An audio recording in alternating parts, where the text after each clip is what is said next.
kitchen with Chef ChefCarlaAndrea, and today I'm gonna show you guys how to make an eggnog martini. I'm gonna put my spin on it and show you how to get down in your kitchen.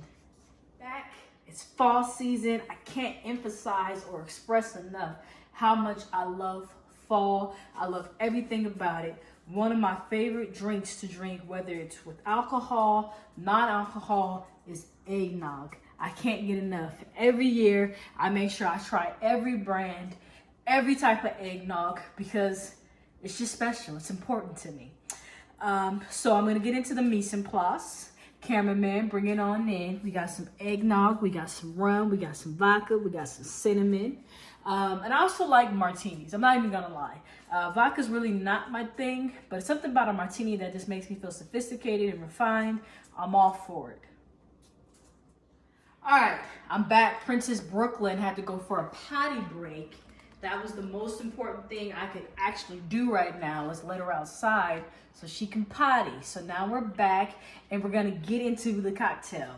So, like I always say, make sure you chill your martini glasses. Cameraman, get into that ice on the martini glasses. All right, so the martini glass is full. I have a little shooter. I know y'all like, this never buys full bottles. Let me tell you why. Because I live in my mom's house. And less stuff I have to move. And when our house is ready, the better. So I'm like the queen of shooters at this current moment. It's like you just drink it, you throw it away. So I have a 100-milliliter bottle of vodka.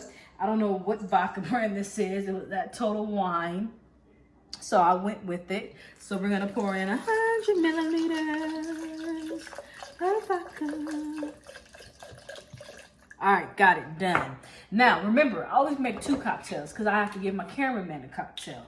So we're gonna do a full jigger of the rum. And I thought rum is only, right when you're making an eggnog type of concoction. So that's where the rum came from.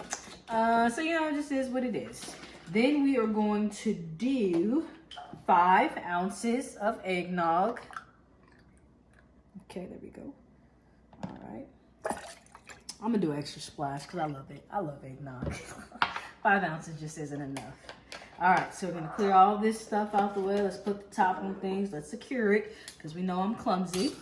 I'm going to add the ice in. I'm gonna make sure that the lid is secure this time. All right, we're gonna shake it up just until everything is nice and chilly. Okay, I feel it. Okay, it's cold. I feel it. All right, so we're going to dump the ice out. Okay, there we go. Put that right there and shake it up just a little bit more. All right, not so bad this time. All right, so we're going to pour it into the glasses. This is an Eggnog Martini. Okay, there we go. There we go. There we go. Then I'm hitting with a little cinnamon because it feels festive and fall-y. And you don't really need that much, just a little bit to make you feel like you did something. You put a garnish and you're sophisticated. There you go. We got the Eggnog Martini. Cameraman, here you go. Let's get our cheers on. Thank you. You're welcome. Cheers. All right, cameraman, don't drop it now. I know. I'm notorious for that. Cheers. Clumsy cameraman. Wow. This is good. That is delicious. Okay. I'm gonna drink this later, but thank you for watching the video. If you haven't, make sure you like, subscribe, and share, and click the bell. And I'll see you guys next time. Please do enjoy my Eggnog Martini. Cheers.